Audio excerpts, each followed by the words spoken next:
This session is on just-in-time learning and collective intelligence. It's one of the areas that the government of Korea is considering, so we'll all have to think together about what are the various ways that might be. What I'm going to do is introduce each person just before they speak, because you won't necessarily remember the last person's introduction after all of this, so I'll do one at a time. I want to start with Jack Park. Jack Park's a gentleman in the middle. Jack is working with an organization called the Stanford Research Institute. Very interesting idea. He can correct me if I have this wrong, but my understanding was the Stanford Research Institute took some of the best and brightest college students, put them into a think tank, lets them invest stuff, and spins out businesses. An interesting model to consider around the world. And Jack works with the Stanford Research Institute, SRI now, and is involved in how you make a collective intelligence, mostly with education, but applying some of the principles of a pioneer in the field, Doug Engelbart, about whom Jack will tell you.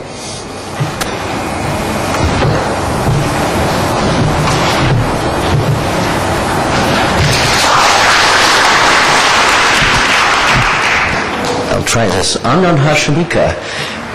I ask you to forgive me if my voice goes away. I may sound a little like Henry Kissinger for a while. My voice chose this trip to decide it didn't like me. I'm going to give a shot at talking to you by telling a story, and my story has to do with just-in-time learning. However, I was given the permission to tell what I really wanted to say, which is that just-in-time learning is only part of the story, and I want to give you a bigger picture of what the whole story of learning and education could be if we think about how the web and how collective intelligence fits together. That's going to be the basis of my story. That's my son. My son was born in Korea. He was born in Busan in 1988. He's been a very great learning experience for me. I found, as a student of humanity, that one of the things that I can do is watch people when they watch my son interacting with me. We will come up in a line, say at a store or the doctor's office, and people will look at me and I will look at him, and I will look at me and I will look at him, and then I say, he's my son. And then they start looking again. And when they're finished looking again, I say, looks just like me, don't you think? And then they look even further. What we're learning is that people have ways of knowing, ways of understanding, ways of thinking, and they use features, they use attributes, they use properties of other things, and try to understand how they fit together. That's what sense-making is about, and I'm going to talk about sense-making. Learning does happen. What you don't know is, right after this picture was taken, my son was flat on his face. He had tripped on a rock. Now, the thing about tripping on a rock is that's learning just in time. Because once you've tripped on a rock one time, you probably won't do it again because you'll be looking more carefully the next time. We are what we eat and we think what we practice, and it's that practice of how we think that I want to talk to you about. So I've put together a story. I'm going to have to make it very short. We'll go through these slides rather rapidly, but they'll give you the feel and the idea of what I'm talking about. Now, I understand that my slides did not make the manual that's here, nor did my story. I have a 13-page story that's included.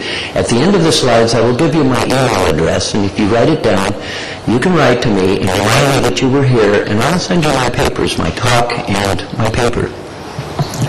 So there is a quote, and I'm going to use this quote just briefly to give you a feel for the fact that the world is changing. The younger generation is different than the older generation. They have different wants, they have different needs. And the future of education has to understand these differences in needs. From the education, we have to deal with two kinds of education. There's the formal and the informal, and those are the aspects of learning that I will cover in the following slides. What's important to us now? This is out of the State of the Future address, and what is important to us I've distilled on this page, which are just very few key points. And by the way, there will be at least 2 test questions on the pop quiz tomorrow about this slide, so I trust you'll take some notes. Our story is about innovation. We have to look for changes. I think it's fair to think that if we are going to try and create a better future for all of humanity, we have to find a way to create an education system in which we do not create losers while we are creating winners. Education should never be a zero-sum game where some people win and some people lose. If we look at the history of humanity, we see that we started out as individuals and became groups. We had formed tribes, we did all sorts of things, and today we are groups working together with groups. We are tribes working together with tribes. And so that is giving us some sense of how we are going to design an education system for the future. I'll give you a hint. I'm headed towards something I call knowledge gardening, the idea that we will all plant the seeds of knowledge and we will all tend them as if we were gardeners. Collective sense-making is about sorting out the blooming and buzzing of the entire world around us. The brand new infant that is born has this tendency to open its eyes, and what it sees is blooming and buzzing. And the idea of learning, the idea of personal growth, is to reduce the blooming and buzzing and make some sense out of it. This slide itself, by the way, any good artist would tell you this is a terrible slide, and that's because it's blooming and buzzing all by itself. I chose it deliberately, even though my artists say you shouldn't use it, simply to make the case that there's a lot of blooming and buzzing here, and you spent some time, go ahead, admit it, you spent some time studying that slide trying to figure out what it's trying to say. Learning, in fact, is sense-making. The two go together. So when we can talk about learning, we're also talking about sense-making. Sense-making can be at the individual level and it can be at the collective. There are three questions that we'd like to ask, and I've given you some hints of the answers. What do we need to know? How do we acquire new knowledge? And how can we improve our support for learning? My game is I'm a tool builder. I'm trying to build tools that support learning, and I'll show you how I'm doing that as I go. I'll give you a context for learning. The context is simply that there is performance and there is knowledge, and the two work together along a continuum. That's pretty much all you need to think about at the moment. The nature of the universe is really quite a continuum, from the simplest possible things on the planet to the most complex possible things on the planet. You might think of the car you drive or the motorcycle you drive or your dishwasher as a complex device. It really isn't. It's a complicated device. It's a machine. Simple things will combine and form complicated things. Simple things can combine and form complex things as well. Humans are complex things. Social systems are complex things. Our learning goes on in the complex end of the spectrum, but we do it with combinations of simple things. Now, there are many, many theories about learning. I chose this slide because I think it says what I really want you to understand from my perspective, a tool builder's perspective, and that is, on the left side of the slide, you see that there's this conceptual space. This is what you know in your head today. On the right side is what you practice, how you use what you know in your head today. And you do that in reaction to questions asked, to observations made, and it is through feedback. We heard one of the keynote speeches yesterday talk about answering the feedback, dealing with the feedback. It is the feedback where the learning goes on. In everything that we do, memory is involved. You perhaps remember there was a movie, maybe you don't know. Do you remember the name of it? It was called No, well, never mind. This is where memory is involved. There was a movie in which the thesis was that a fellow lost his memory when he witnessed a very brutal killing. And the story was to show how everything that we are is based on our memory. Well, everything that we are as humanity is based on our memory. We record our thoughts. We have for many thousands of years. We are very interested in preserving human memory in such a way that it's accessible and usable in learning situations. That's part of the knowledge garden that we're going to be talking about. Modern instructional paradigms include just in case. This is what the schools today handle, is they teach you all sorts of facts about the Korean War and the American Civil War and so on and so forth, and you learn who killed who and which battle was won. And that's called just in case. What we're interested in is just in time, and more importantly, just for me. If the learner is not engaged, there probably isn't much learning going on. But when the learning is going on, it's just in time. It's only when the person needs the information that it really sticks and becomes meaningful. So there are 5 principles of learning. The most important one on this slide is that the quality of learning is critically dependent on the quality of the conceptual tools at the learner's command. Now, it stands to reason that since I'm a tool builder, I would choose that as the main point. But I think that the rest of those all fit into place once you have the tool system working. Let's see what the tool system is about. We have individual, and we have group, and we have informal, and we have formal. All of these sorts of things give us a spectrum of ways that learning must occur. We're going to focus on groups. If you look at, this is a classic diagram that is coming out of the new age of computing on the web called social computing, where what we try to do is figure out how networks of friends, networks of colleagues form, and what sort of progress they make. We start monitoring it. So Douglas Engelbart was mentioned just earlier, was one of the pioneers of the web. He, in 1960, wrote a paper for the United States government that correctly predicted the Internet in Microsoft Office, even though he didn't use those words. He described the behaviors in the tool set, and we have them now. They exist. He described the way groups work. Now, this is an enterprise situation where you have the A and the B and the C people in an enterprise. The A people are those who are doing the factory work. They are performing on behalf of the clients. They are making the products to be sold. The B people are the supervisors who facilitate the A work, and the C people are the supervisors, the higher level management, who actually deal with learning how to do things better. Then they start training the B people who train the A people. It turns out in small factories, the same people can be A and B and C, depending upon how the factory is structured. We're very interested in that. The next slides say what I just said, so I'll skip right through them. But what happens if we take the ABC groups of several entities and we combine them in a networked improvement community?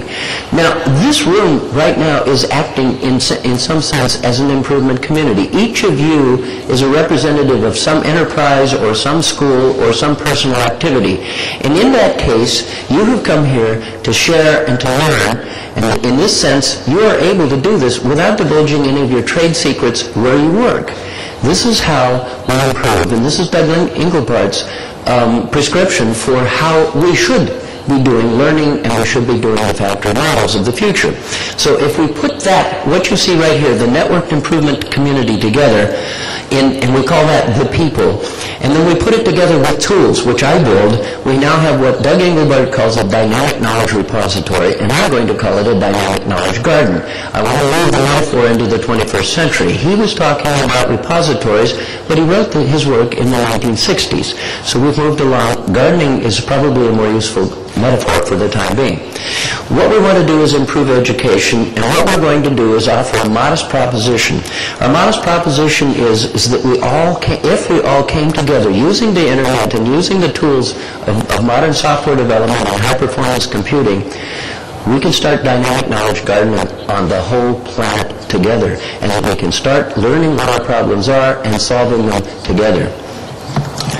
The benefits of this will be ready access to well-organized information resources and a much larger participation in both learners and in teachers. Now, there's a subtle thing that I'm proposing here, and that is that while we have professional teachers, we also have other humans, some of whom are learners, who have this ability to go online and add information to the garden.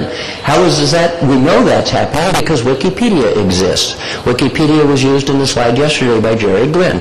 The point is that we now don't have to have professional teachers doing all of the work. We can let the entire planet work with us together. This is a great benefit. Our approach is to create a web-based knowledge garden system. And we would use wikis, you've heard those terms. We would use blogs, those are called weblogs or personal journals. We would use those. Each has its place in the world. What I also will use is some new tools that are being pioneered in various research universities around the planet for what we are calling hypermedia discourse. That's another fancy word for storytelling. I will show you how that works. I'm proposing a web-based dynamic knowledge garden, which consists of what I call a subject map. I'll explain it shortly, which is the platform There will be copies of this all over the planet. They have applications, which are blogs, which are wikis, and other tools. There are two kinds of users of this system. There are the content users, which are learners. These are students. They could be anybody on the planet who chooses to learn something new. Then there are the content builders. Notice what I'm saying. I'm asking everybody on the planet to contribute to this knowledge. I'm not saying we will just necessarily hire professionals to do it. Everybody gets to play in this garden. So what is a subject map? It's also called a topic map. And the bottom part of this picture, you see little stars and arrows and so forth. Those represent our ideas, our thoughts. They are recorded, they are pictures, they are images, they are stories, they are whatever. And like the index in the back of a book, a topic map or a subject map resides outside of the content but points into it. It's like a big index. But more importantly, it's also a relational index because you can link those subjects outside so that you don't even have to necessarily read the entire book to find out what's in it. You can get it right from the map in the back.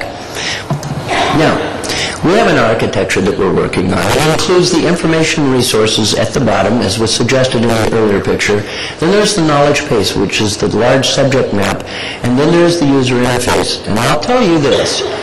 The knowledge maps themselves, I consider as a software developer, the easy part. It's the user interface where all the work goes on. If you don't build a user interface that people can use, it won't get used. So what is a subject map? One more time, I will show you. Subject map is a collection of subjects. That is to say, representations of subjects, like a road map of the Republic of Korea, which has towns on it, which has roads on it. Every subject map has the equivalent. It has little markers that say this is the subject, which could be the city of Seoul. What do we know about the city of Seoul? How do we spell Seoul? Is there the word Seoul in the Greek alphabet? Is there the word Seoul in the French alphabet, etc., etc.? A subject map collects all of these and lets everybody talk in their language. So topic mapping is global. There are people in the United Kingdom. There are people right here in this country, in fact, right here in this town. Sam Lowe, professor at the university. Steve Newcomb in the United States is the inventor of the topic mapping paradigm, and there's Steve Pepper as one of many people in Norway. It's all over the planet. It's nothing new. What is a knowledge garden? In the bigger picture, now I have to get geeky. Sorry about this. I make these block diagrams that people think are kind of funny. But so there's this subject map in the middle. It's the map of the territory. Now, what is the territory? It's things like online lists and forums, email lists and forums. It's wikis. It's libraries that have gone digital. It's weblogs of people talking and telling stories. It's dialogue maps. I'll show you dialogue maps in a moment. And it's social annotation. I will show you social annotation shortly.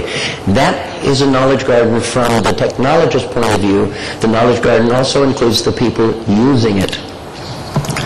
Okay, one more geek. I'm going to do just a few of these quickly. What we have is we have the server platform on the bottom, which is the subject map that talks to the web, and then browsers and software agents and desktop applications can talk to the whole system. That's what we're looking for, is giving you many ways to get into the system and use it. This one simply says that at the core of this particular application that I'm building, there are these things called software agents. They're just little tiny agents, software programs that do special things. When you combine them together, they start doing complex things, and pretty soon you've got the system that you want. So that's enough theory. Let's talk about a few examples. My first exploitation of this idea of topic mapping in schools was done for a fellow named Ted Kahn in California, who was funded by the Hewlett Foundation to bring the Bay Area science museums into the classroom. So we built a wiki that had a topic map built into it, and school teachers all over the Bay Area are using this to collect all of their course materials and the subjects and the relationships. And it turns out that the parents happen to use it more than the teachers do, because the parents are as interested in what their kids are doing as anybody else. So they go online and they read what it is the teachers are saying about what the kids are supposed to be learning. There is a topic map for social bookmarking. Social bookmarking is one of the things called annotation that I will talk about shortly. You've heard of this site called Delicious, del.icio.us. This is a social bookmarking site where when you go to a website and you say, oh, I want to remember this, I want to bookmark it, you can bookmark it in your own browser or you can bookmark it online and share it with other people. And it is the magic in that sharing that is what the new social web is about. There is an experimental knowledge garden going on at the university in which I'm now enrolled. They call it Cohere. It's about coherence. We're looking for relationships between things people say in different places, in different tribes, and so forth, that tie them together. What makes them coherent with each other? There is a document interface on the web, the URL is at the bottom, where people can put their scholarly papers on the web and have other people comment on them. This is all a part of knowledge gardening. There is, at my own company, SRI International, we have built this cognitive assistant that learns and organizes. We call it Kalo. It is a semantic desktop. It's an application in which your calendar is assisted by the computer. Your emails are assisted. The thing actually reads your emails and summarizes them for you, so you don't have to read the whole email to know what the subject was and so forth. It's one very large application designed to help people be more productive. We can couple this to the knowledge garden. Now, what can we do in our garden? We can plant seeds, we can cultivate the garden, and we can harvest the garden. And these are the areas where I submit to you that the future of education will lie. That's the thesis that I bring to you. Now, I want to talk to you briefly about annotating. There are two kinds of annotations that I will talk to you about. One is called connecting, where you simply make an assertion. You have a website. The one on the left is a Wikipedia entry about semantic desktops, and the one on the right is the website that I put up about our product, Kalo, which is part of which is open source. You can download it yourself, and it is a semantic desktop. And so somebody has made the assertion that the semantic desktop noted at Wikipedia and discussed at Wikipedia is exemplified by this website over here. This is a way of wiring up the relationships all over the web. It is through that wiring that we will begin to discover new thoughts that we didn't know existed. Annotation by tagging is the social bookmarking. Here you simply say, I want to remember this website and I'm going to give it a name. And when you give it that name, other people might actually like that name and they might start using it too. What's really interesting is they might like the way you name your tags, and so they'll start looking at your bookmarks and, whoa, you've been looking at web pages they never saw before. That's the discovery. That's the chance discovery that can go on the web, and that's learning at its finest. Dialogue mapping is the process by which you have someone in the room sit here and actually record what everybody said, but do it in a graphical notation where a question looks like a question, an answer looks like a question, and pro and con arguments will also look like pro and con arguments. What it gives you is a shared view of the discussion. This is called dialogue mapping, and it turns out it's topic mapping on steroids. We can put this into the classroom and let children really learn how to do critical thinking. It's all part of the web. Collaborative sense-making is done in e-science. This is also at the university that I'm now enrolled, where they actually were discussing Mars land emissions, and they were using dialogue mapping, and they were also recording voices and images to understand what was going on in the meeting. This is all part of knowledge gardening. What we're really doing is facilitating large-scale discussions. We're not doing it in one classroom anymore. We can do it within the classroom, but we're also doing it and sharing it around the planet so others can understand what issues we're interested in and contribute to our understandings of those issues. Future prospects involve the Global Federation of Dynamic Knowledge Gardens and virtual learning environments. The virtual learning environments are always the exciting ones for the kids. Everybody loves games and 3D animations and so forth. I submit to you that they will be a part of the future. They're not here now, but we're working on it. Others are working on it. So there is this Second Life. You've heard about it, and Ohio University and others have gone and put campuses into the university. What might that architecture look like for us? Well, you have a user's web browser. We will now give you not only the access to the Second Life, but access to the Dynamic Knowledge Garden itself. That way, you have both views amalgamated in one, and I think that's what the future of learning is about. So the summary is, with a Dynamic Knowledge Garden, we can bring more learners together for lifelong learning, just-in-time learning, just-in-case learning, just for me learning. Actually, when you have several just for me's, it becomes just for us, and that's pretty cool. Promote social contribution to learning environments by and for all people. This actually is a controversial point I wish to make and hammer home. It's because we're essentially taking some of the control of learning out of the classroom and giving it to all humanity. I think that's valuable. I'm submitting that to you as Bach's conjecture. We're going to augment collective intelligence by this process, so we get more than one opportunity for doing the same thing. Now, you've been watching and you've noticed that there is this little icon down in the corner of my slide. I happen to like this little icon. It turns out that it's the protein interactions inside of a single cell inside of one of the lowly life forms known as Drosophila, a fruit fly. So when you look at that and you think, oh my gosh, if there's that much interaction, that many relationships going on just to make a little fruit fly alive, imagine what there is for us. That's my point. Everything is related, and we need to capture the relations, and we do that in a subject map, and we do it in a dynamic knowledge garden, so everybody is working together. That's it.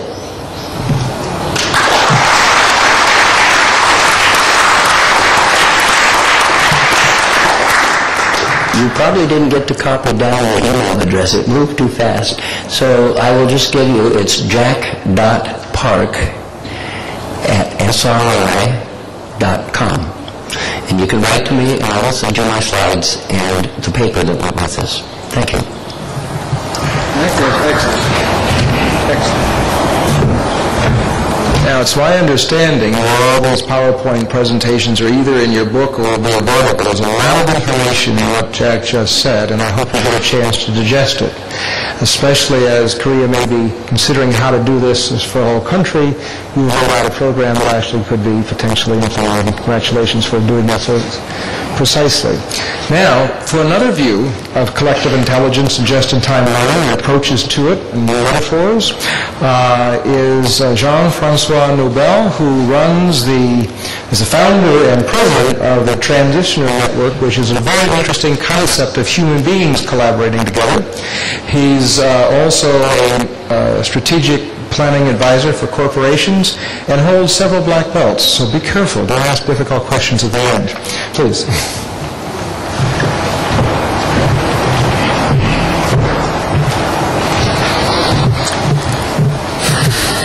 Good afternoon. Well, first I want to thank you for inviting me. I feel very humbled to be in a country like Korea, where you people have worked so much to achieve where you are today. And this past 2 days, I have seen so much consciousness and awareness of the value of human capital and human beings. So I feel very humbled to come here and talk about collective intelligence, and I hope that some key ideas will have some value for you. So I'm going to start with a question that we may ask to ourselves.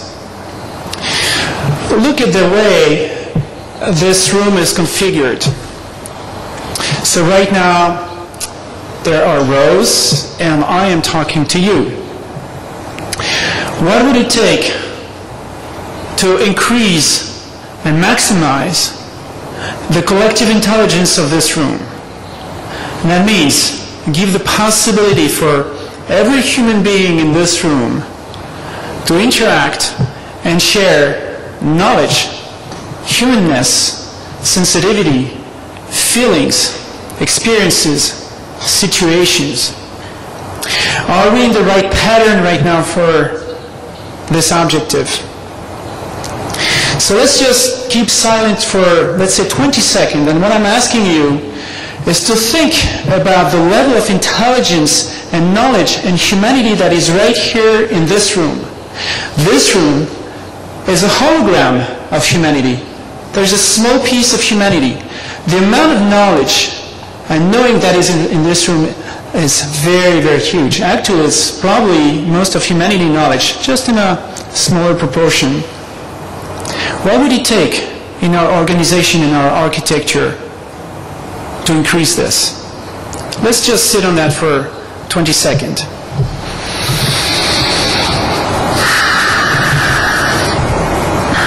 And feel the intelligence in this room.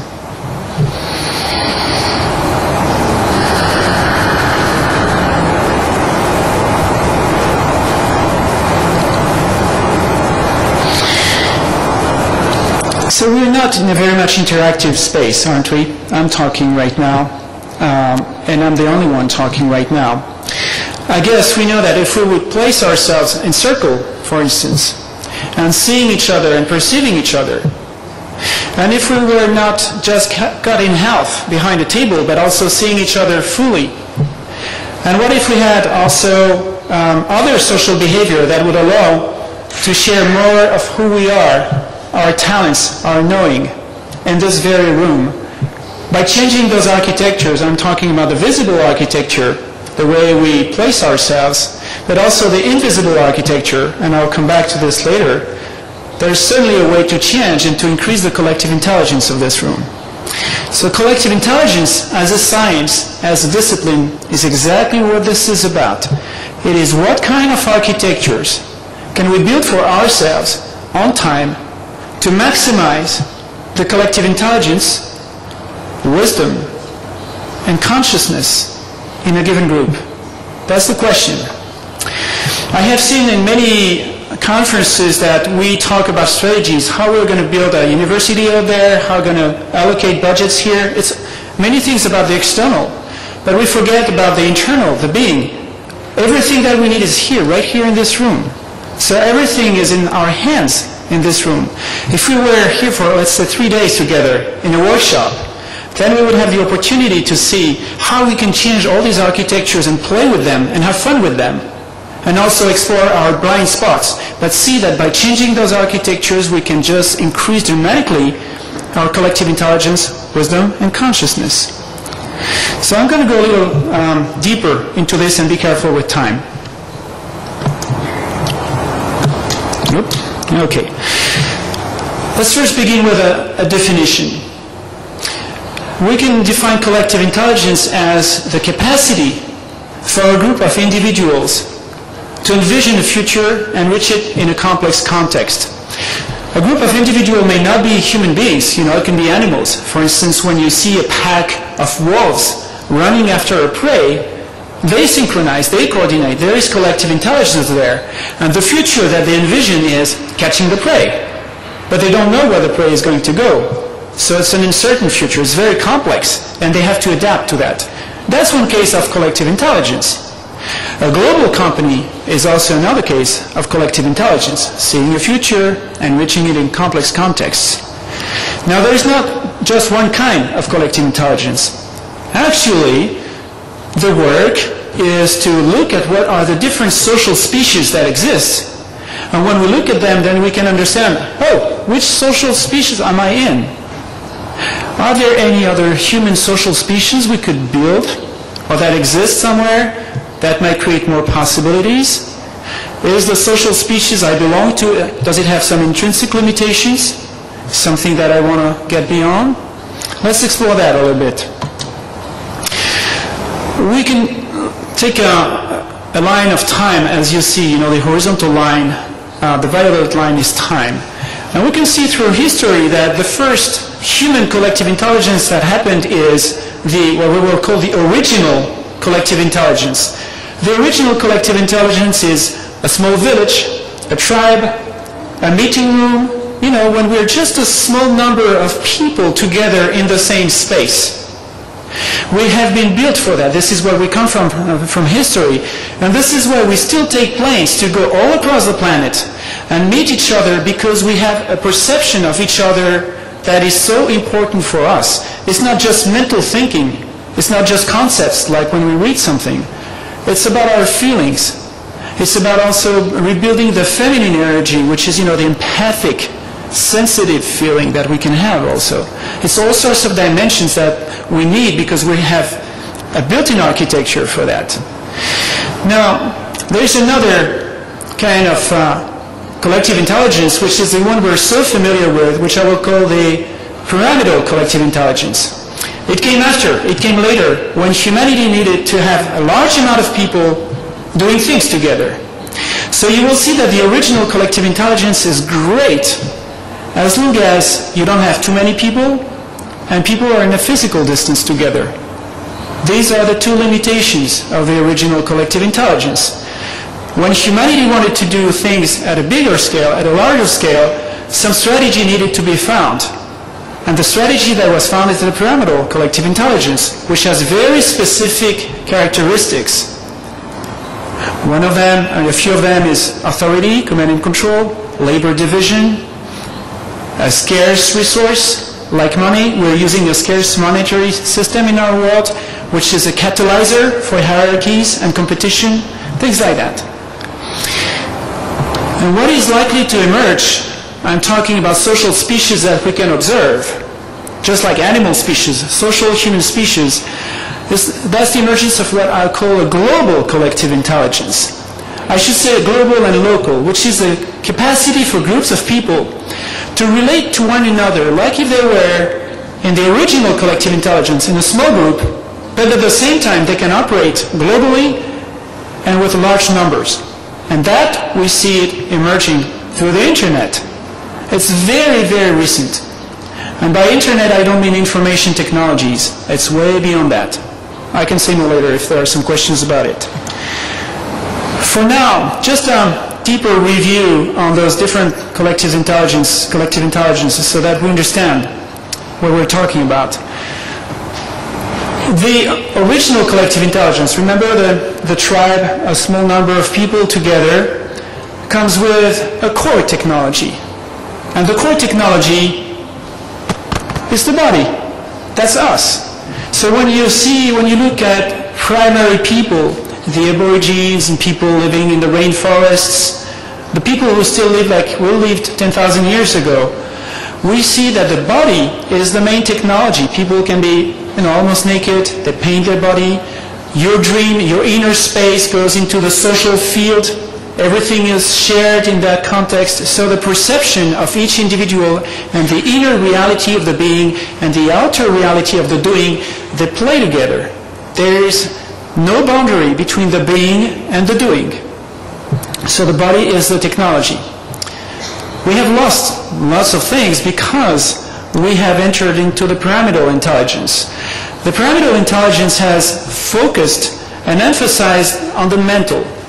So we are all, each of us in this room, highly developed in the mental. I am sharing mental concepts with you right now. I am not dancing, although I would like to dance. I love it. Maybe we could do that after. So the pyramidal intelligence, the core technology is the writing. Why is that? When the writing came, think about it.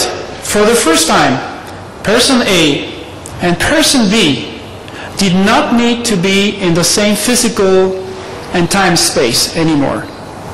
I want to say something to someone, that something can go to that person in another time and another space. That's a great information technology, isn't it?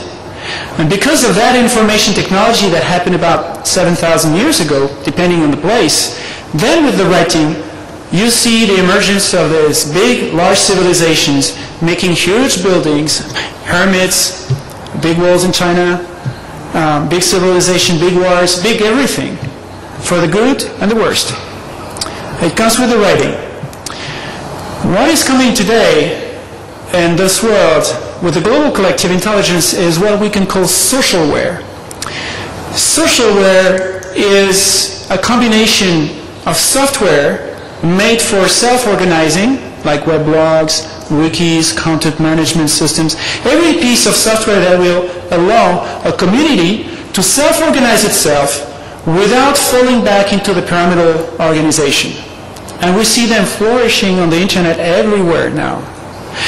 I call it socialware because it's not just the software about social organization, it's software organized through the internet. So it's distributed software. Now I want to come back to those limitations because it's very important to understand where we are at. I spoke about number and distance, remember? About the original collective intelligence. The original collective intelligence is so good to us that we go into meeting rooms and we sit, try to sit in a circle and see each other. That's why also we play sports. We go and play football, soccer, whatever together because we also reconnect with all the aspects of our being and perception in small groups. Now we said that there are two limitations. That, the original collective intelligence, we cannot do it anymore when we are many people. I have never seen sports with 50 or 500 players. Doesn't work. And we need to be close to one another. We need to see each other. So we move and shift to pyramidal intelligence, but pyramidal intelligence has also limitations. And maybe this is the core point of this meeting and the core invitation that I would want to share for today. This society in which we live today is mostly composed of pyramidal intelligent organizations. As long as it's no longer a small group of people, it will turn into pyramidal collective intelligence. Let's be aware that today we are experiencing also the intrinsic limitations of pyramidal intelligence. What I mean by intrinsic limitation is that you can change the people, you can change the CEO, you can replace everyone by well-intentioned people, competent people, just remove the bad guys, change them with the good guys. We will get exactly the same results, exactly the same ones. Let me take another example. If I have my cat here, I didn't bring him, but if I have my cat here, I can improve my cat. I can teach him some things. But he will never learn how to read and write. Why is that? Because he has intrinsic limitations as a cat. I can't blame him for that. Pyramidal intelligence organizations today are facing intrinsic limitations. Today they are asked to do things that they cannot do. And that is also at the same time the incentive for the emergence of a global collective intelligence. I mean by that the emergence of a new social species. Let's look a little deeper at the limitations of the pyramidal collective intelligence, because when we understand them, then we can understand some of the pains that we have every day and the obstacles that we're facing every day. And then that might be, through this understanding, an invitation to go beyond that and try to find other architectures, which I'll talk about in a minute. Let me review just a few of these limitations. Complexity. Complexity is easy to understand. In a pyramidal organizations, if I make it like a triangle here, well, the decision-making people, no matter whether they are elected or self-elected or whatever, it's a minority. In other words, it's a sub-part of the whole. And systemic thinking, how can a sub-part of a whole embrace the whole? It just doesn't work.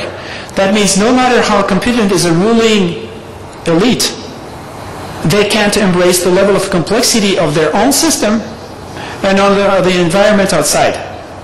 It can work to a certain point when the environment is not very complex or does not evolve very quickly.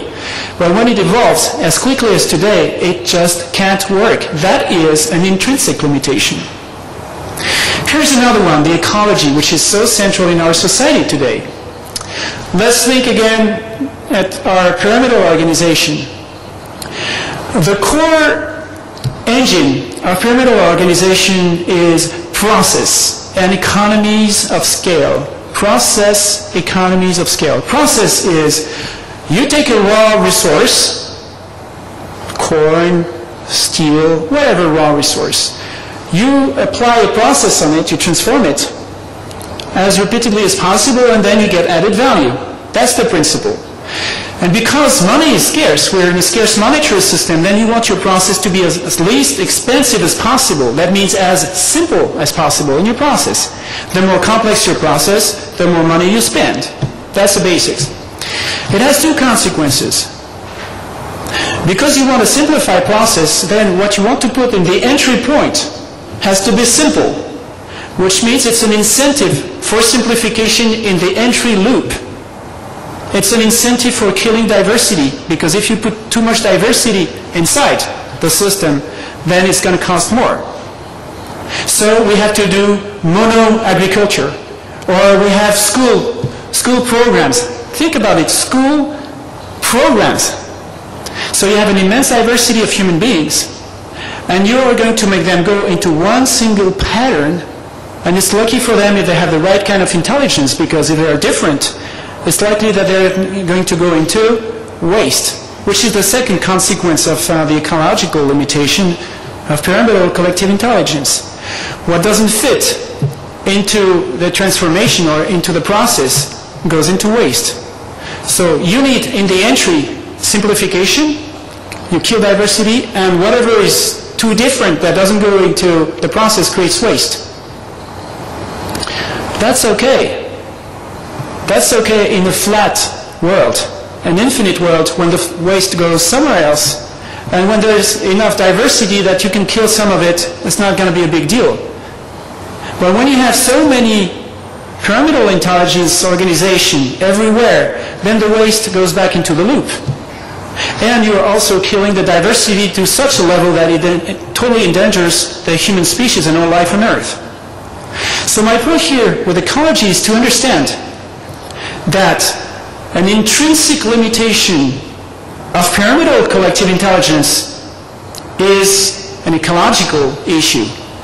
By nature, pyramidal collective intelligence creates ecological issues. There are two other ones that I'll go through very fast. Being versus doing. When we go into a large organization, for instance, we have what is called a job description. In this world of the pyramidal intelligence, we are task-oriented. We talk about the doing. What if I go into a job, if I sign up for a job in a global organization, in a big organization, I will be asked to do something, to deliver something. And all the language is structured around that. What is my being, what is my inner reality does not really count. It's not part of the contract as long as I do what I'm asked to do. If I don't do what I'm asked to do, then maybe we will be interested in my inner reality so that I can do better. That's the only reason. That means, after thousands of years, that there is a gap between the doing and the being. We're so used to that. We talk about the face, we talk about the image, and we are used to say, okay, my personal life stays here when I cross the door of the company. We think it's absolutely normal. That would not be a normal thing in the original collective intelligence. So that separation, this gap between the being and the doing has created a new reality. I mean, the worldviews in the pyramidal collective intelligence is to think that the world is the doing. We think that reality is what is seen, what we say is concrete. The being doesn't have much reality in this world. At least there's a huge separation. The consequence of that is that we have many human beings that just don't know themselves. We don't know anymore much about our bodies, our emotions. We have to deal with our emotions. We don't play with them unless we're trained. We have to deal with mental issues. And if by some experience I would have a transcendent experience or a spiritual experience, how am I going to make a society out of that? If I go through spiritual transformation and evolution with more consciousness, how can I make an organization out of that in the pyramidal world? It doesn't work. The last piece is a little connected, integrity versus allegiance, is that people are trained in the pyramidal collective intelligence to obey to some hierarchy. Sometimes it's the boss, or sometimes it's just the idea of an authority that we have. When we have 20 years of school and university, we're always evaluated by someone else, by an authority. This is not much of an incentive for self-appreciation. So that leaves the question of personal sovereignty. Now, if we are talking about human resources, we keep saying, okay, let's have people who are sovereign, who are fully individualized, who can give the best of themselves. But how can this work at the maximum level in the pyramidal collective intelligence world? So my point is not to say that pyramidal collective intelligence is a bad thing. Let me be clear. I'm just talking about limitations that we experience today. It existed for some good reasons. It has achieved immense things. The very reason why we're in this room together is because of pyramidal collective intelligence. But let's be very aware of the limitations of the pyramidal collective intelligence, which is an incentive to lead to the next one. And I'm not going to talk about any limitations because it's too early. It's just doing its baby steps. We're learning it. We're pioneers. Let's remember this word, pioneers. Let's accept to be pioneers and try things and make mistakes, but not to reproduce what is going to recreate again and again the same outcomes and the same limitations. So that will be the final piece for me to share here, which is invisible architectures. So you remember in the beginning I talked about the physical space. Remember? So if we organize this room, if we take this group here that we are in this room, if we go to the beach, that would be a good idea, to the beach, or if we place ourselves in circle, or if we were in jail, or when we go to the restaurant later, no matter who we are, we will have different outcomes. The same group, the same people will generate different outcomes depending on the physical architecture. That we know, and this is what architecture is for. Okay, good enough. Now I'm talking about invisible architectures. Invisible architectures operate the same way as the visible architecture, but we don't see it as easily. It's not fully invisible, but it's hard to see. Let me take an example. The monetary system that we use, for instance. We use a monetary system that has an embedded architecture that catalyzes scarcity, competition, ownership, male-oriented values, and secrecy. That's in the architecture of the monetary system that is an emergence of the Victorian age and the Victorian worldview. I'm not here to criticize it. I'm just saying, okay, that's the way it works. So, the outcome of this, because money is in our very transactions everywhere, well, the outcome is that, for instance, when you have knowledge, which is not a scarce thing, it's an abundant thing, and the more we share it, the more value it has. Please make it scarce enough so that it can have some value in the market. So let's put a trademark or a patent on it. So we think that the world is just like that and that money is value neutral. That's absolutely wrong. It has an architecture, and that architecture creates certain outcomes, just like physical architecture. If we want to move to a new space, and especially to the global collective intelligence, this is not going to work with the current monetary system. And here's the scoop. We are going to see, in the next years, the emergence of new currencies, new monetary system, that will serve the next economy, the open source, collaboration, localization and globalization, and so on. That's another topic. So here's an example of invisible architectures. The way the language is designed creates reality. Language is not just descriptive, it is generative. And I could share zillions of examples with you of how language just creates our reality. If we change language, and I work with groups who do that, just shifting language can change the whole reality. And some problems that were experienced by the group will just disappear, just because they changed their language, not by addressing the problem itself. Social behavior, monetary system, beliefs, time, information systems that we design online, and so on. Here's an example of another social architecture. I'm not going to detail it right now, just you may take a look at the 6 of them. Let's focus on number 1, just number 1. You see, when we have ordinary conversation in the ordinary world, in our ordinary life, we never breathe before talking. We could.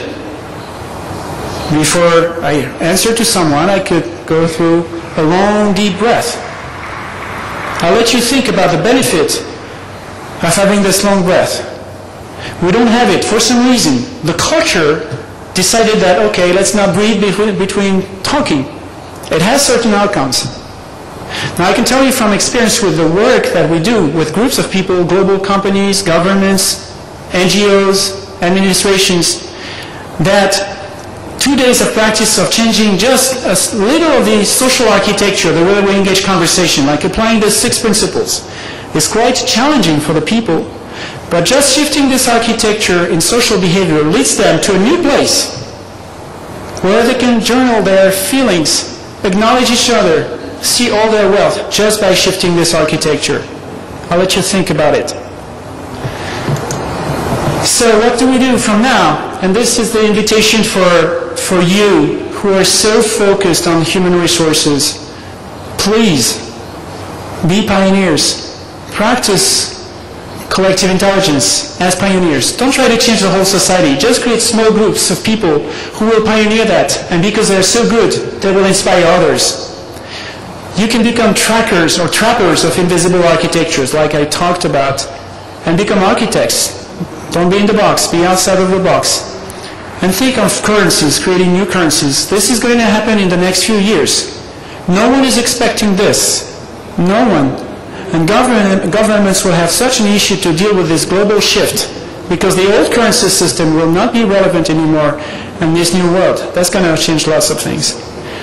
So these are key ideas to share with you about education, about university, and how we can raise our collective intelligence very quickly together.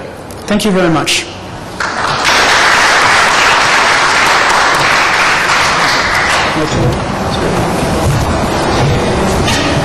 Thank you very much. A completely different view from the first one. So we've got the software, hardware, and the peopleware, and now maybe some of the executiveware, if I can have a little poetic license there. Oliver Sparrow founded the Challenge Network, an interesting group of senior executives doing a lot of interesting projects around the world. His background is at Oxford in biochemistry. He was in strategy at the Shell Oil Company and other organizations, and will give us still a third view of collective intelligence. Well? Thank you very much. I hope you can hear me. I'm using a portable microphone because I tend to wander around on these things. Could we have a slide, do you think? Brilliant. I'm going to talk through two chapter headings. I'm afraid we're going to have to leave out the middle one because we haven't got time. The reflexes that lead to commoditization. I'll explain what commoditization is in a moment. And then look towards a solution to this. But essentially, the issue that I want to touch on is the recovery from the decade of restructuring. We've all been chopped down and split down into key performance indicator, business unit, element, etc., etc. And we've lost our common sense as a result of this. What are the reflexes that lead to commoditization? Well, the world's getting more complicated and we need some kind of response to it. We have sophisticated consumers. We have fast technological change. We have intense scrutiny of shareholders. We have increased transnational competition, increased scrutiny, regulation, and of course litigation. Increased collaboration, outsourcing, partnership. All of these things make the world a great deal more complex. And we, of course, need to renew our businesses because they grow old and they fall apart. So we have to renew them. We have to move away from current practice. And we can draw a series of little ISO difficulty lines. That's to say, sitting anywhere on that grey line is about as difficult as anywhere else. So if we place our current position there and we say, fine, there we go, we have two options, basically. We can either cut ourselves down to the core, simplify our activities, strip it all down, outsource everything, or we can try and renew. And a glance at the chart shows you that if you're faced with the vertical challenge, that's to say all the things to do with complexity going upwards, what are you going to do? You chop that to the core and you cut everything else out. And this has been going on for 15 years. There's no more blood to be squeezed out of that stone. It's dry. Now, the trend is accentuated by a near universal change in the prevailing way of organizing business. We used to have an old industrial model where you poured iron ore and rubber into the top and little black cars came out the bottom. And you organized everything inside that cylinder. And so you had one called Ford, and then you had a series of others called, the Shell Oil Company, and so on. You dug the oil up, you boiled it, you moved it around the world, and you sold it. You were vertically integrated. The new model, by contrast, is quite different. It's the belief that out there is somebody who can do anything you want. As long as you decide what you want, you can find the person who's got the tool to do it. So you outsource everything except your core, but then what is your core? And your core gets smaller and smaller. Equally, we used to work with isolated knowledge domains where engineers never talked to biologists who never talked to finance directors. Now we're operating in much more integrated knowledge environments, if you like. I've symbolized it as a city, but the two gentlemen here have talked about this in depth. Thirdly, we are on the whole working with much bigger building blocks. I mean, electrons at one end symbolized and up to units and entities and things that you can stick together as chunks at the other. All of these accentuate the pace of change. But they make for more competition, for faster change, and also for much lower barriers to entry and exit. Which is to say, if you're trying to reconstruct Henry Ford on the right here, and Henry Ford used to grow his own rubber trees and smelt his own iron ore, because there was no one else to do it for him. That's a very difficult thing to replicate. If you're trying to replicate one of these little boxes over on the left here, that's easy. And there are thousands of them. So the barriers to entry are much reduced. There's an emphasis on modularity. And on very precise specifications, you can write down exactly what you want and send it out to tender, and if it comes from Korea or Taiwan or Liechtenstein, you don't care, as long as it meets specification. That's all that matters, hitting the spec. Third point, modularity eases outsourcing, it helps you control working capital, it helps you with total quality management, it helps you in benchmarking. Everything's broken up into nice, neat little chunks that you can analyze.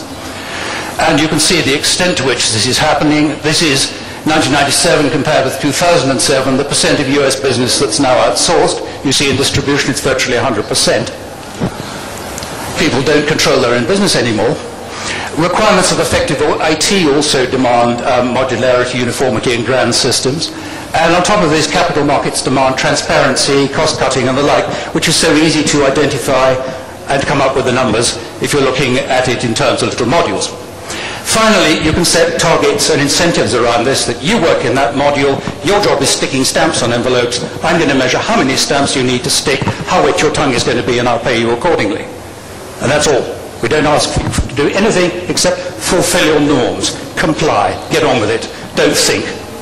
And that has been the spirit of the 1990s and really up until 2005. Now people are beginning to discover that doesn't work anymore. We do it because it makes complexity tractable, because it seems to create shareholder value, although in fact it doesn't, and there seems to be no alternative, and in the short term anyway, it works. It's a way of getting through complexity. It's a standard which a whole generation has grown up with, and it's disastrous. But the upshot is everybody follows the red line, nobody follows the pink one.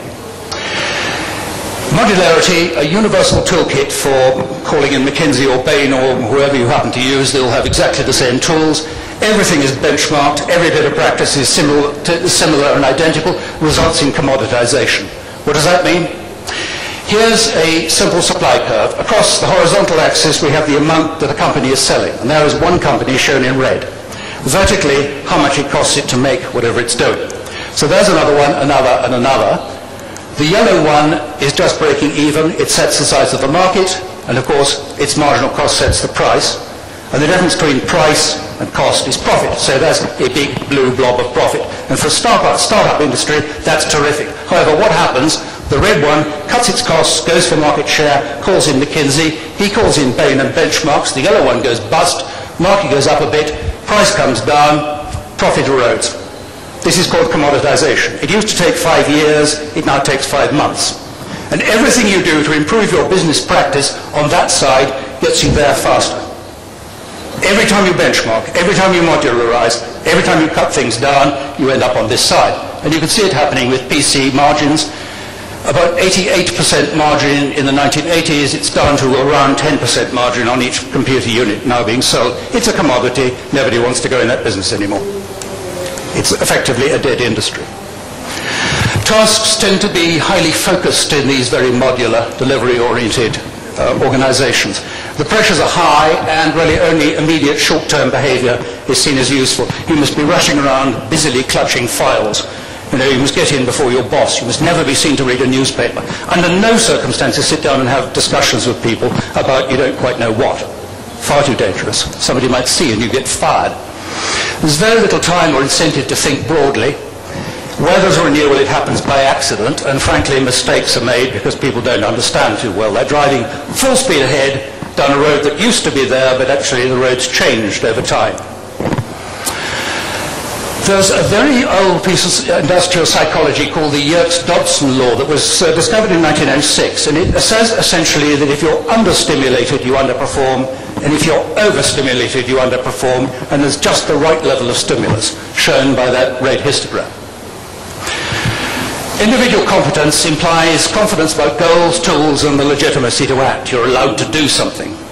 And competent individuals, in that sense, experience less stress, and they have higher Yerkes-Dodson peaks. And you can measure this easily, and indeed many HR departments use something similar to this in measuring performance. Similarly true about groups, and we've heard the previous two speakers talking about the possibility of this with groups. So we can talk about the level of group competence as set against the intensity or otherwise of requirement for high performance. And the Yerkes-Dodson threshold tends to go up like that. That's to say, if you have a highly competent group, you can deliver highly intense performance without things going wrong. Colouring in bits of that, though, up at the top, novel high-pressure tasks, at the bottom, familiar low-pressure tasks. To put it another way, down there, most people are bored. They get tired, they don't pay much attention, they yawn, they go to sleep, just like you all are. Up here, you have the zone of routine competence, and one migrates largely between those in the course of a day. However, above the line, you have anxiety and stress. And what tends to fill up an interesting space in the competent organization is a kind of second wind. People are competent, but when they're challenged and they feel on top of it, you get this extraordinary competence. We've all done it, we've all had moments of it, but very few organizations can persistently deliver this. Deliver it all the time. Now, you notice at the bottom of the scale, where the level of group competence is low, basically you move from boredom to anxiety and back. That is to say, life goes from boredom to panic and then back to boredom again. I suspect many of you have experienced this. Notice, however, at the other end, you go from routine competence to extraordinary competence. Clearly a much more desirable place to go. What makes up extraordinary competence? It involves clarity about the purpose of your organization, about the limits it sets for itself and the limits that are set for it, and about the legitimacy of who's allowed to do what. Some of it's aimed beyond current interests and limits. And it's very striking if you actually ask managers what they think their company is for. This is a McKinsey survey. A tiny fraction say the organization should work to maximize its share price, comply with legislation, and that's it. You're there to make money for the shareholder.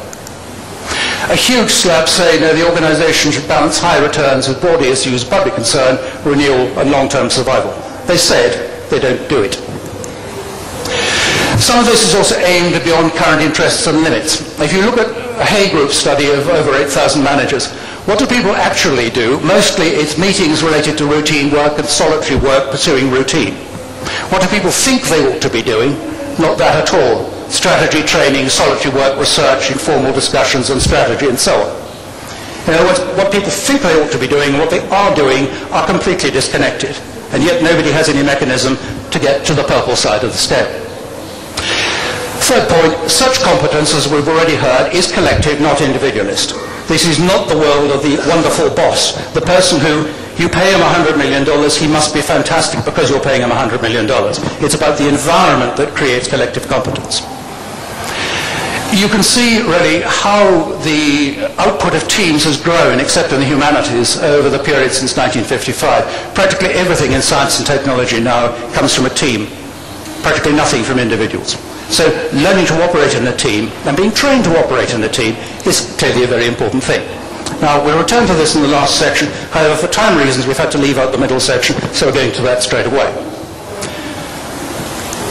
So I'm afraid that bit is being cut, and now we're going to this, towards a solution, making full use of our people. What we're looking at here is a series of industries in the US and the European Union between 1995 and 2005, how much growth in total shareholder return occurred in the sector. And you see information and communications is right at the top, and chemicals is right at the bottom. So let's look at chemicals. An obvious disaster of an industry. Let's see. Well, here's McKinsey work again. They looked at 100,000 questionnaires and tried to explain individual business units, were they doing as well as the average in the chemicals industry, or were they doing worse? Now, on that scale, a negative number is worse than the average, and a number like 0 is the same as the average. And across the bottom is a business unit benchmark on 3 key measures. What are those 3 key measures? Because as you see, if you go up the key measures, you get closer and closer to the desirable peak. Well, the answer is the 3 dimensions that explain most of the variance in cost performance. When I say most of, 63% of the variance.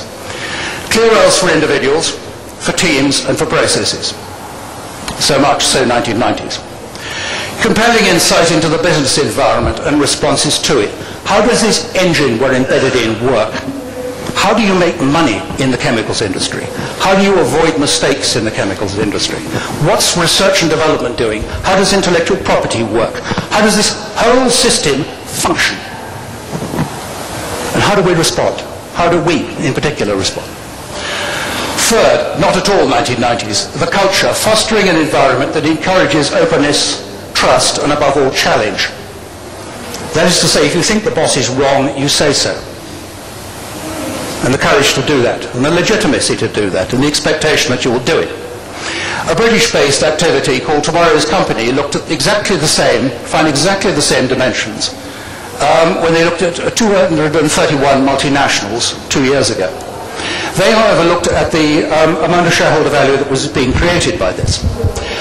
Strikingly, firms that follow the three dimensions at the top there, the insightful and adaptive corporations, more or less doubled their stock price over the period 96 to 2005, whereas those that didn't grew by about 50%. The percent net income growth over that period was absolutely enormous, 10 times greater for the adaptive, insightful corporations and a contraction in the others. In other words, the metric-driven, inflexible corporations were simply cutting units that didn't work, concentrating on a smaller and smaller core, generating cash but doing nothing new, and just basically letting everything drop away. The ones shown in light blue, that's to say the ones complying with those dimensions at the top, were doing the opposite. They were inventing a new future. Indeed, of course, they were shutting things down. But they were inventing new things to replace them. They were taking their resources, their people, their money, reinvesting it rather than returning it to the shareholder, making something new. They were saying to the shareholder, look, leave your money with us. We can do better things with it than you can.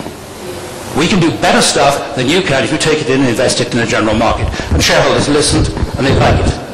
And many of those corporations consequently pay very weak dividends, very light dividends, because people expect capital growth from them instead.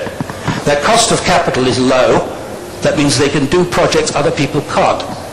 If they're discounting all their future projects at, let's say, 8%, and the grey ones are discounting all their projects at 15%, venture capital levels, they can't do anything.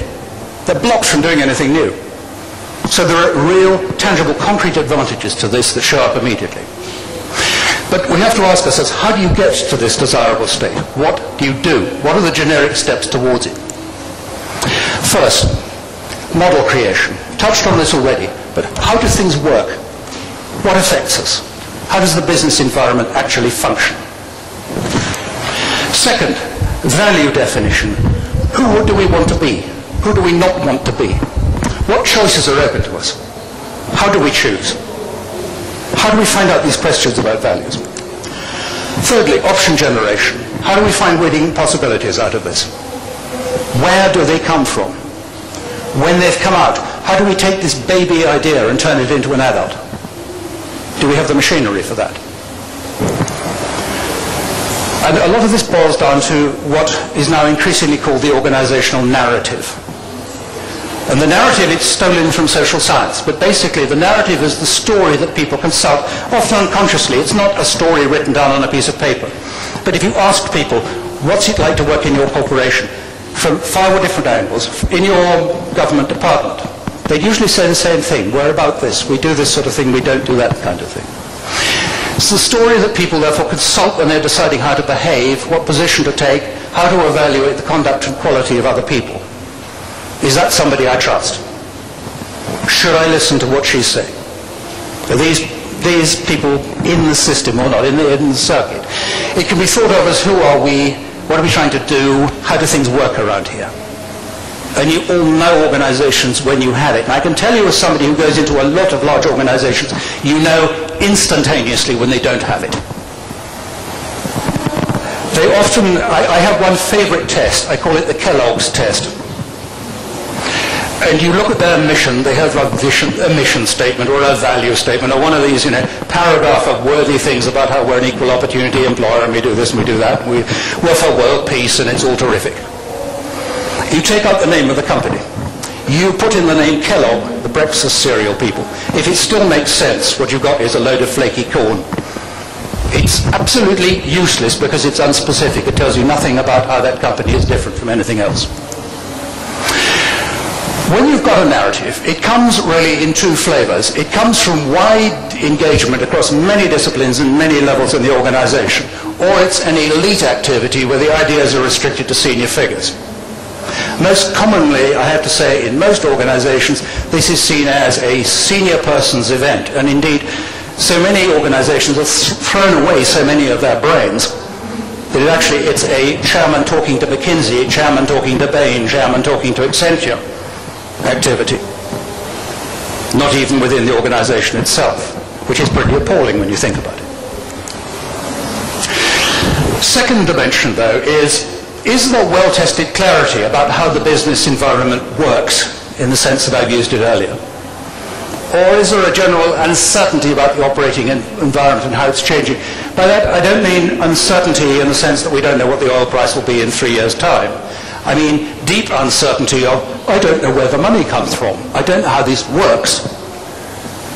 And you find in many organizations that that's true. Now, these quadrants are quite interesting. I've numbered them, you see, 1, 2, 3, 4. If we look at number 1, that's to say where there's well-tested clarity about how the business works, and this has come from wide engagement across many disciplines. Yes? Then you find that the organization almost always has a robust, rich narrative. They can tell the story about who they are. Everybody knows. Apple is a very good example of this, Apple Computer. Everybody knows they're about engaging and enthusing the consumer with totally fantastic electronic devices. It's spontaneously adaptive to events. It doesn't have to have the senior mind telling it what to do. Its adaptation comes much lower down. People know a good thing when they see it. They know a threat when they see it. And they react way down in the hierarchy. And it's usually filled with new ideas. It has more new ideas than it knows what to do with. And it rewards people for bringing these ideas out. I'm sorry, I'm pushing the wrong button. There we are. Now, this matters because if you take an average group, you find that they all know about stuff. They're all specialists in their individual way. And the problem with specialism is that junior staff don't know what's wanted, and senior staff who are away from their training don't know what's possible. And we all know this. We've all seen it. I mean, when I was a director of Shell Chemical, we had a big choice to make about did we continue with our 10,000 product lines and hire a huge number of salesmen to support them at the level of specialty chemical that was needed, or did we, by contrast, shut down pretty much everything except polypropylene, throw all those away, keep this. And it was a big choice. I mean, we were talking about $17 billion in those days and about 8,000 to 10,000 people. So this took a lot of thought, and it was all very senior management. One of my colleagues got stuck on a train with a very, very junior IT man who started talking about personal computers and networks and how, this sort of thing, quality certificates could be put with the customer before the truck left the refinery, this kind of thing. A light bulb, boof, went on over my colleague's head. Hey, we don't need all these people, and we can keep the product lines. We just use this new wonderful IT stuff. Ooh. Now, the point is the young person would never have got to talk to the senior person. The young person didn't even know the senior person had a problem, and the senior person wouldn't have understood the young person unless he'd been stuck in a train for 3 hours anyway. This kind of isolation means that if everything is supposed to flow from the top, from senior staff, they're going to have to spend all their time re-educating themselves. So something else has to happen. Additionally, the junior staff are often isolated by function, which is to say the finance people don't talk to the marketers, by geography. They're isolated by lack of process. By no means their noses are stuck up against the grindstone. They are running all the time to keep up with their targets. By lack of incentive, nobody rewards them for going around and talking to their colleagues. And lack of legitimacy, people just saying, who the hell do you think you are? Get out of my department. You're not supposed to do that kind of thing. Go away. Now, that's a pity, because this shows you where most sources of innovative ideas come from. Again, this is the chemicals industry, but it would apply just as well anywhere else. Most of the good ideas come from your employees, slightly down from that business partners, slightly down from that customers, slightly down from that consultants, right at the bottom, internal R&D, academia. Which is to say, your young people are the antenna of your organization. They're out there meeting people. If they don't know a good thing when they see it, and you aren't ready to listen when they found it, you won't get any new ideas. End of story. So you have to have a dialogue running in the organization which encourages and rewards young people to understand what the problems are, and when they pick up a solution, to take it through a process that brings it to the attention of whoever takes a decision. And if that doesn't happen, you won't get renewal. And you will end up with one of those corporations which shrink and shrink and shrink and shrink because you have no new ways out. If we look at our quadrants again, we go up to 2 and say, well-tested clarity about how the business environment works, but it's all coming from the board. It's insightful only through formal analysis. You pay tens of millions of dollars to get the ideas formalized, or you buy it from somebody. It tends to follow sector fashions because you bought it in, because it's only senior management reflecting what they've read in trade papers and so on. It's whatever has found its way through the journalists and got onto the top table. It tends to follow the shape of grand plans that lack any tactical knowledge. They don't know, yes, we must move into the specialty market and we must certainly go and look at Asia, full stop, that's our strategy. The details of how do you do this, they haven't a clue. They're completely disconnected from that.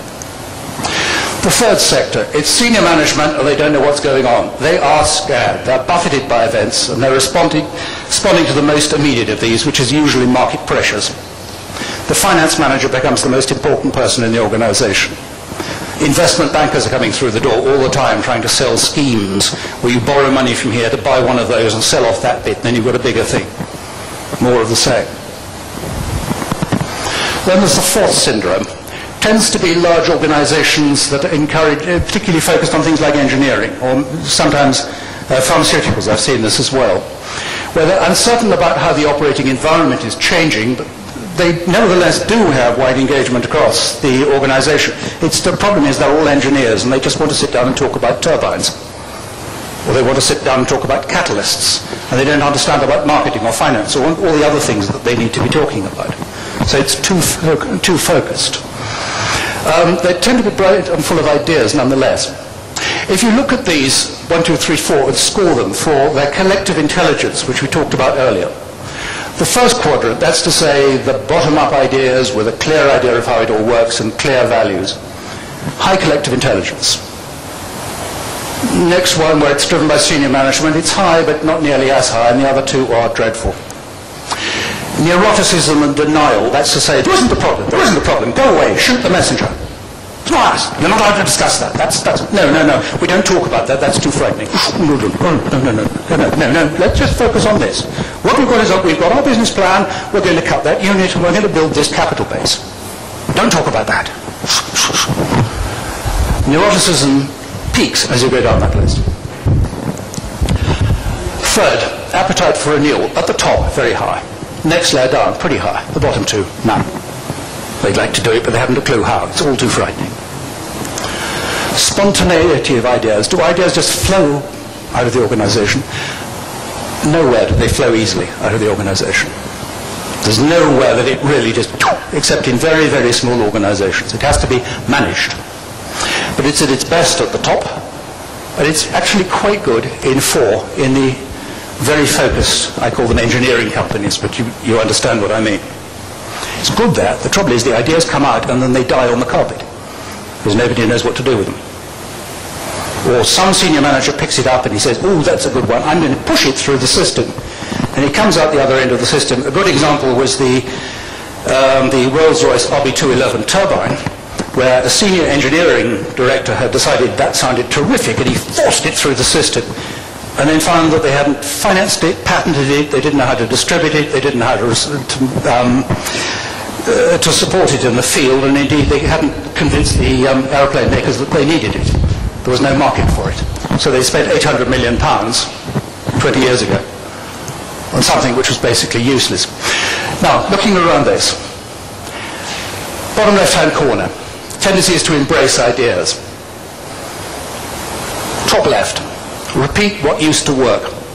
Worked in the 1990s, and no reason it won't work now. Top right, it's all very frightening. Find a magic solution, we'll buy somebody. Let's borrow a lot of money and have a big buy. We'll get into the American market because we bought it.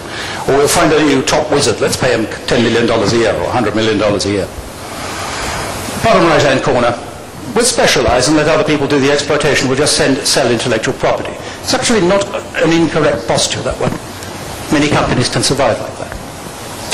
But if we focus for the moment on that bottom left-hand corner of embracing new ideas, we said model creation.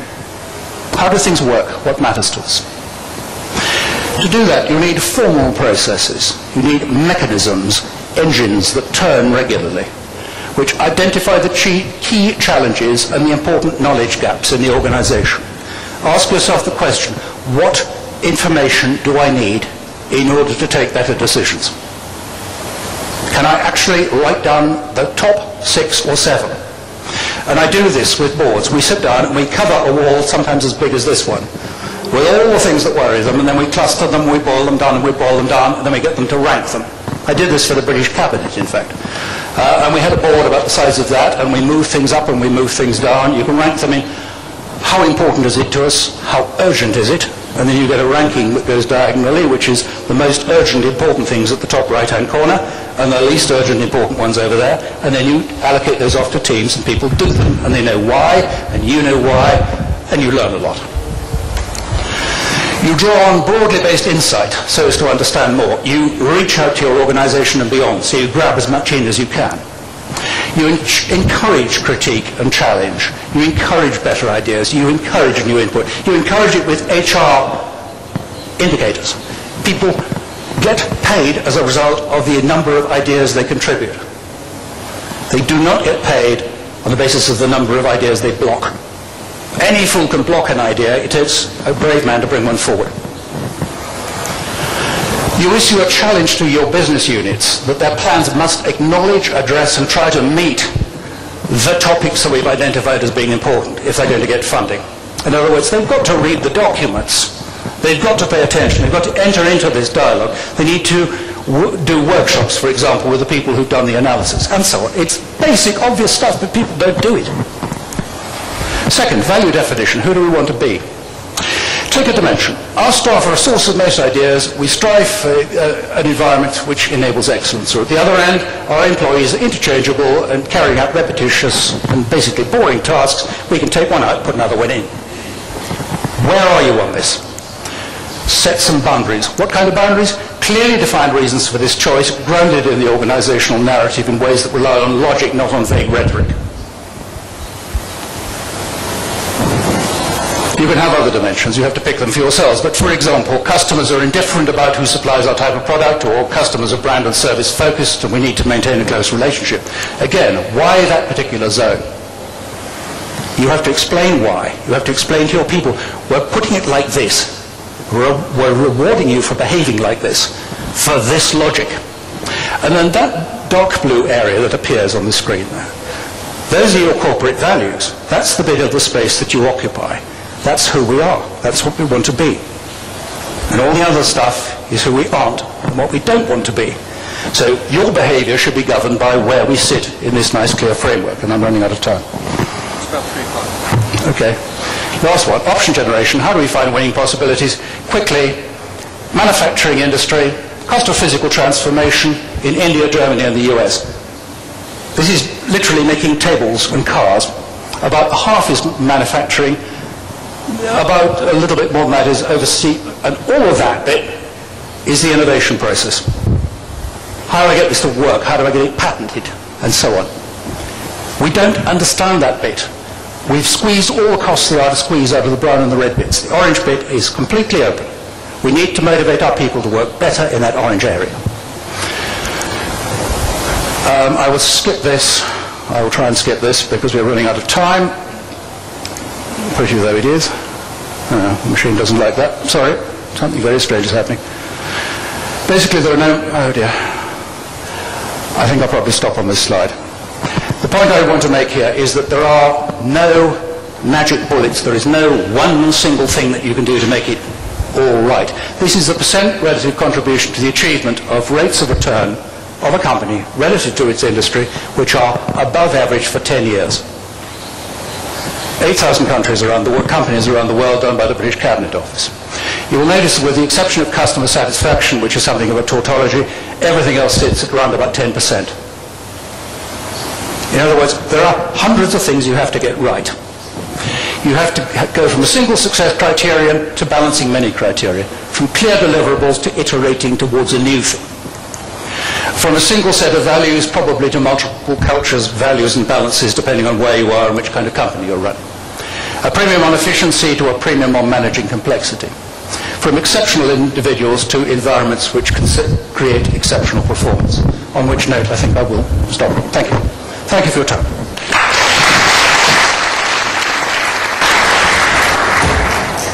Okay, ladies and gentlemen, that concludes the session. I would recommend that you carefully go through some of those slides at your leisure. We went through a lot of information in a short period of time with different perspectives, and I hope you'll contact those people for further relations. Thank you very much. That ends the session.